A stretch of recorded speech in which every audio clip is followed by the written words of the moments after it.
তোমার কি কিছু হয় না নাকি? একদম ঠান্ডা লাশের মতন পড়ে আছো। আমি তোমার বউ, কোনো বাজারের মহিলা নয় যে বিছানার মধ্যে নিজের খেলা দেখিয়ে বেড়াবে।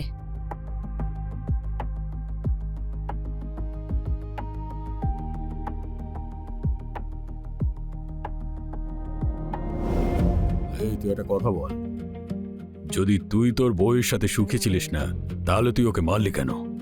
একে মারা উচিত ছিল না? হ্যাঁ, কল্পনার জন্য? দেখ বাবা, মা আর মেয়ে দুজনকে ট্রেস করা হয়ে গেছে।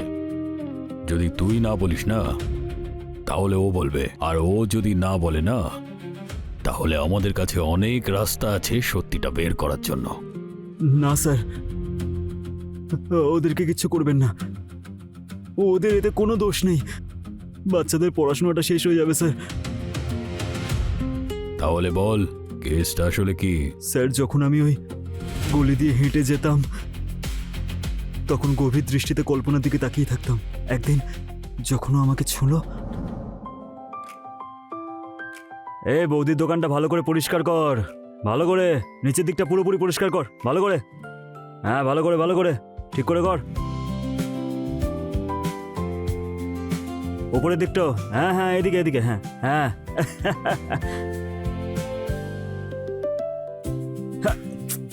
আরে ঠিক করে পরিষ্কার কর না। যা, চলে যা এখান থেকে, চলে যা। কি হয়েছে? চোখে কিছু ঢুকেছে নাকি? এভাবে ঘষো না, না হলে ময়লাটা আরো ভিতরে ঢুকে যাবে। এসো, আমি দেখছি। হ্যাঁ।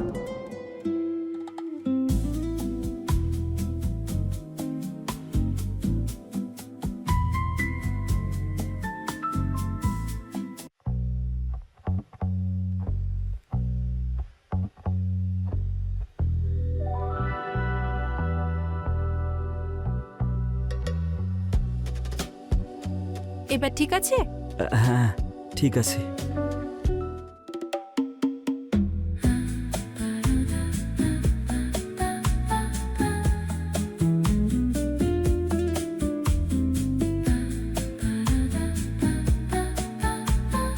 কি হলো? এখনো চোখ থেকে ময়লা বেরোয়নি? হ্যাঁ, মনে হচ্ছে চোখে কিছু ঢুকে আছে, কটকট করছে। দেখাও। কিছু দেখতে তো পাচ্ছি না। আচ্ছা, আমি এক কাজ করছি, আমি না আপনার চোখে দেশি ঘি লাগিয়ে দিচ্ছি। ময়লাটাও বেরিয়ে যাবে আর চোখটাও ঠান্ডা থাকবে। চলো ভিতরে, চলো আমার সাথে। হ্যাঁ।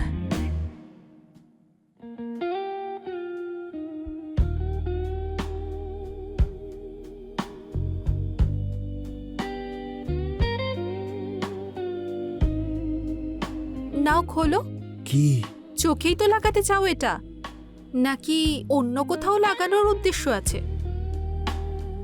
চোখটা খোলো, ঘিটা লাগিয়ে দিই। মাথাটা উপরে করো, না হলে সব ঘি বাইরে বেরিয়ে আসবে।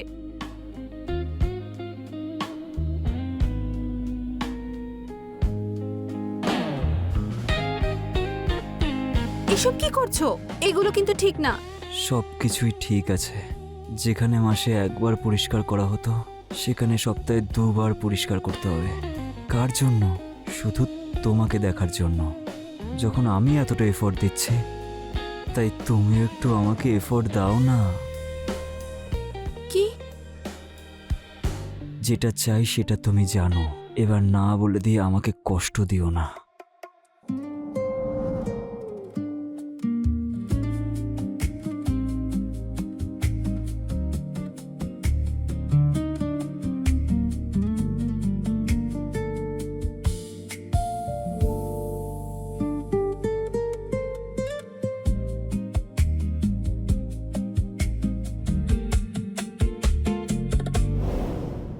হ্যালো,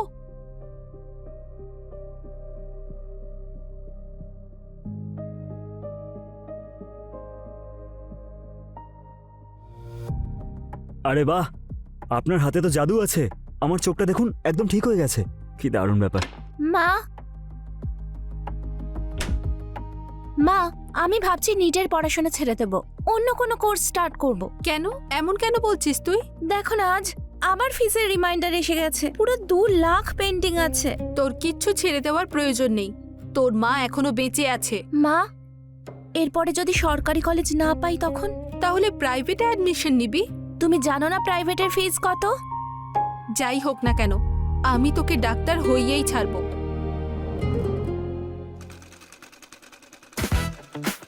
বলছিলাম এই শার্টটা ফিটিং করার ছিল।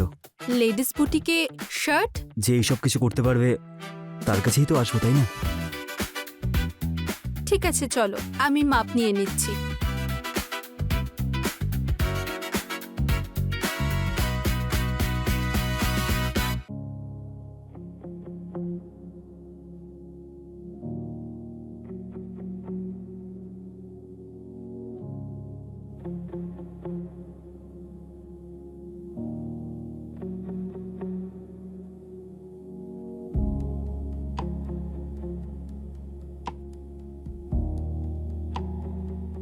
আচ্ছা, মাপ তো আমি নিয়ে নিলাম, কিন্তু যদি তুমি আমাকে একবার পরে দেখাতে তাহলে। না না,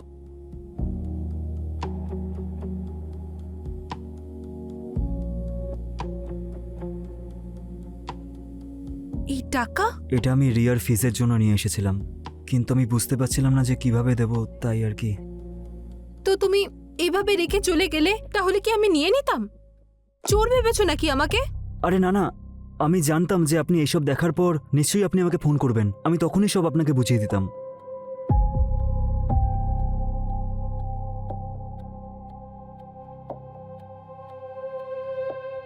সুন্দর চোখে এই জল ভালো লাগে না, আনন্দটাই ভালো লাগে।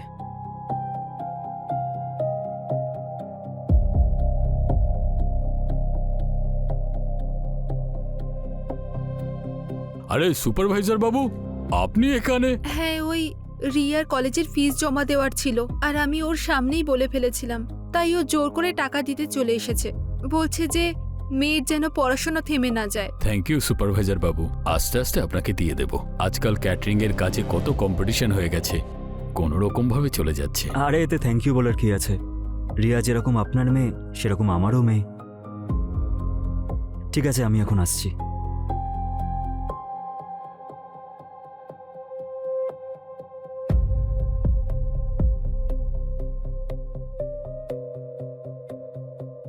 মেয়ে আমার ডাক্তার হয়ে যাবে।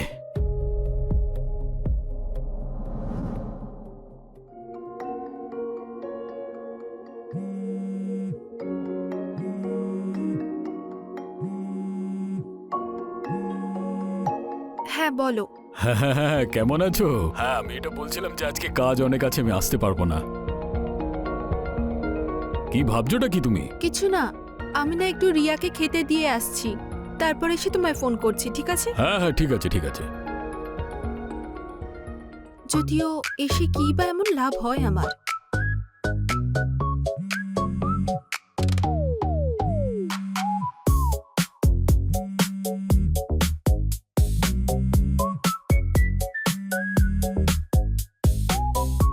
হ্যালো। ফোন তুলেছ তার মানে আসেনি তোমার ও, তাই না? আর আজকে আসবেও না বলেছে। রাতে কি উনি বাইরে থাকেন নাকি? হ্যাঁ। আচ্ছা, তাহলে আপনি রাতটা কিভাবে কাটান?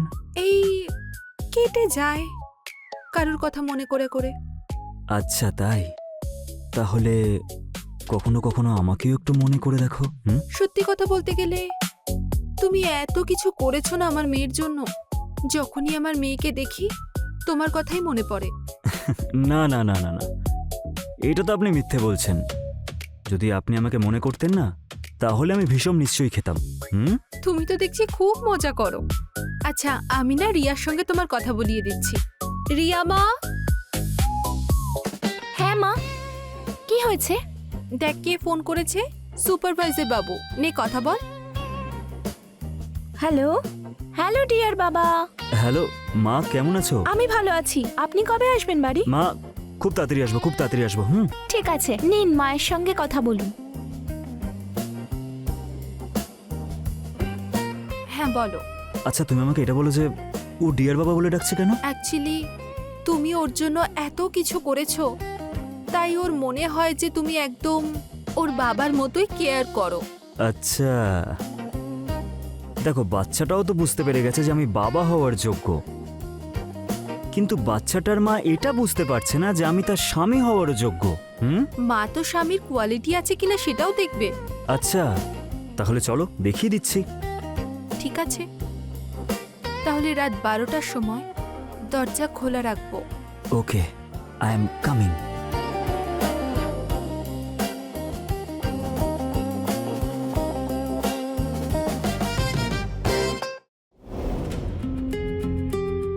শয়তান, তুই 2 লাখ টাকা দিয়ে পুরো পৃথিবীটা জিতে না নিলি। স্যার, এরকম কিছু ছিল না। তাহলে বল, কি হয়েছিল সেদিন? ওই রাতে আমি ওর সাথে ফোনে কথা বলেছিলাম।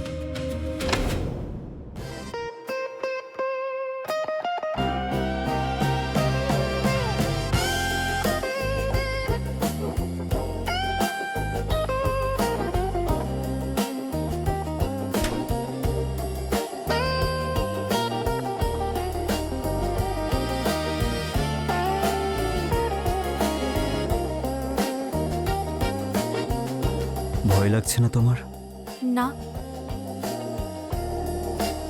তুমি সাথে আছো যখন কিসের ভয় লাগবে?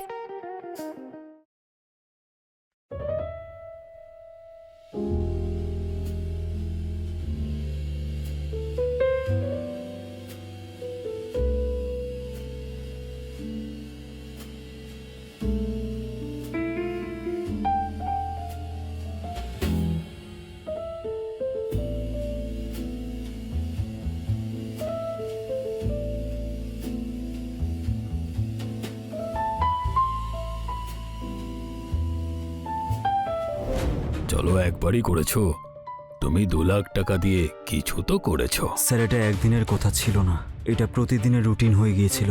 ও আমাকে ডাকতো আর আমি চলে যেতাম। আচ্ছা, আর তোমার বউ?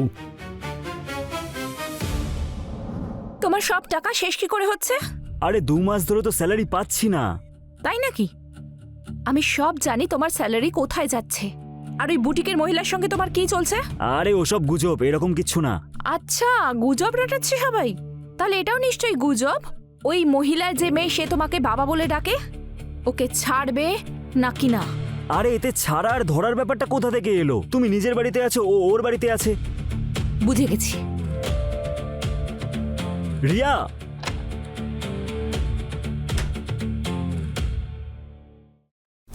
আর তোমার বউ বাপের বাড়ি চলে গেল, আর তুমি হয়ে গেলে খোলা একটা ষাঁড়। প্রথমে তো বাচ্চাটা চলে গিয়েছিল, খারাপ লেগেছিল, কিন্তু তারপর আমি কল্পনা আর রিয়ার মধ্যেই নিজের পরিবার খুঁজে নিয়েছিলাম, তাই বেশিরভাগ সময় ওদের সাথেই কাটিয়ে দিতাম। শোন, তোর গল্পটাতে কল্পনা, রিয়া, ওর বর, তার মেয়ে সবাই আছে, কিন্তু সতীশ কোথায়? সতীশ আমার গল্পে ছিল না স্যার, কল্পনার গল্পে ছিল। মানে? সতীশ রাজেশের বন্ধু ছিল, যাকে কল্পনা পরে নিজের প্রেমিক করে নিয়েছিল। যখন প্রেমিক ছিল তাহলে ওকে? কল্পনা সতীশের চোখে রিয়ার জন্য ও নোংরা মানসিকতাকে প্রশ্রয় দিয়েছিল, আর নিজের মেয়ের জন্য সতীশের সাথে সম্পর্ক ভেঙে দিয়েছিল। আর তুই ওকে মেরে দিলি? না স্যার, যখন নিটের রেজাল্ট এলো, রিয়া তখনও সরকারি কলেজে অ্যাডমিশন পেল না, কিন্তু কল্পনা রিয়াকে প্রাইভেট কলেজে অ্যাডমিশন করিয়ে নেবে বলে ঠিক করে নিয়েছিল। আমি ওকে বলেছিলাম যে 3 থেকে 4 লাখ টাকা আমি যেভাবে হোক জোগাড় করে নিতে পারবো, কিন্তু স্যার 40 থেকে 50 লাখ এটা আমার সাধ্যের বাইরে হয়ে গিয়েছিল। কিন্তু ও নিজের মেয়েকে ডক্টর বানাতে চেয়েছিল, সেই জন্য ও নিজের দোকান আর নিজের বাড়ির অর্ধেকটা অংশ বিক্রি করবে বলে ভাবলো। কিন্তু যখন এই কথাটা সতীশ জানতে পারলো, তখন সতীশ সেদিন দোকানে এলো।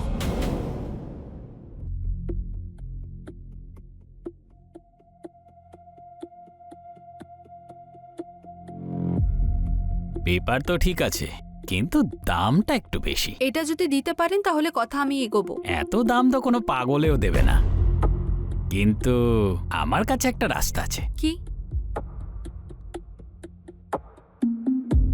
মেয়েকে ডাক্তার বানাবে তো নাকি?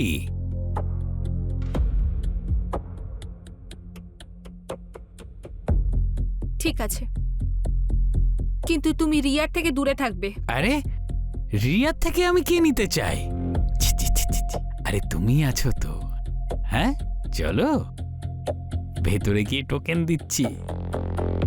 মেয়েকে ডাক্তার বানাবে।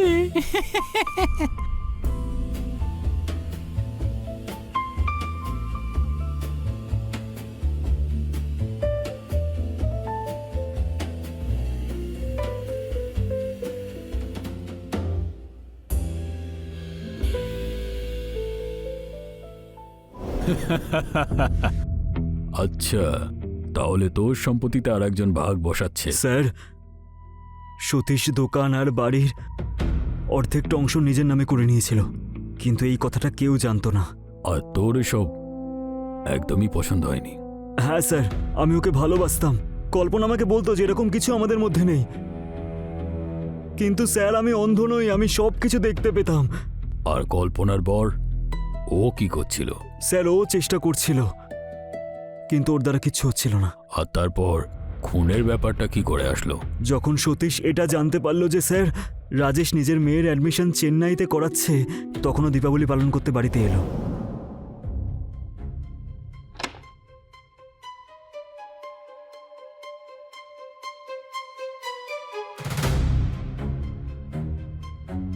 কল্পনা, কি করছো? কতবার বলেছি, হ্যাঁ, এর থেকে দূরে থাকবে। হ্যাঁ, সবকিছু আমি করব, টাকাও আমি দেব, আর মজা ওর থেকে নিচ্ছ। তো তুমি কিন্তু আমাকে কোনো দয়া দেখাওনি। মানছি তুমি আমাকে টাকা দিয়েছো, কিন্তু তার বদলে তুমি প্রত্যেক মাসে আমার থেকে ভাড়া তুলে নাও। তুমি আমার বাড়িটা কিনেছো, আমাকে নয়। আচ্ছা, হ্যাঁ, তাহলে একটা কাজ কর না, এক্ষুনি আমার টাকা সব সুদে আসলে ফেরত দে, না হলে অর্ধেক ঘর আর অর্ধেক দোকান আমি এক্ষুনি চাই। বুঝেছো তুমি? না দিলে কি করবি তুই? হ্যাঁ এই, চুপ কর। এই, চুপ। বুঝেছিস তুই? নিজের সীমায় থেকে কথা বল, মাথা গরম হলে কিন্তু খুব মার খাবি। এই, তুই যদি বেশি কথা বলিস তোকে কেটে রেখে দেবো। এই!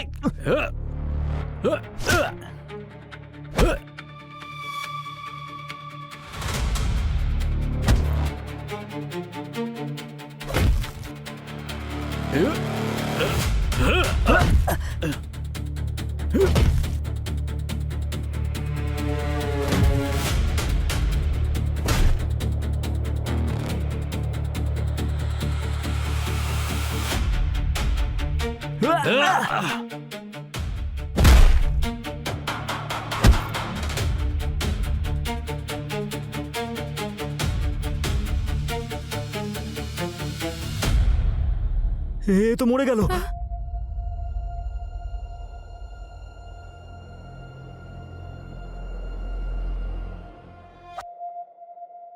আরে ও তো মরে গেছে।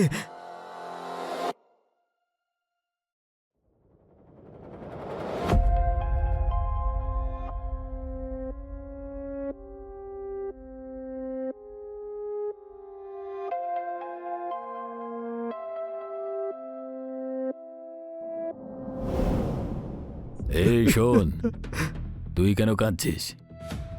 সতীশকে মারার জন্য দুঃখ পাচ্ছিস নাকি তুই? না স্যার, আমি তো কল্পনার জন্য চিন্তা করছি। চিন্তা করো না বাবা, ও এখানেই চলে আসবে। জজ সাহেবকে বলে জেলে দুজনের জন্য বেড পাতিয়ে দেব।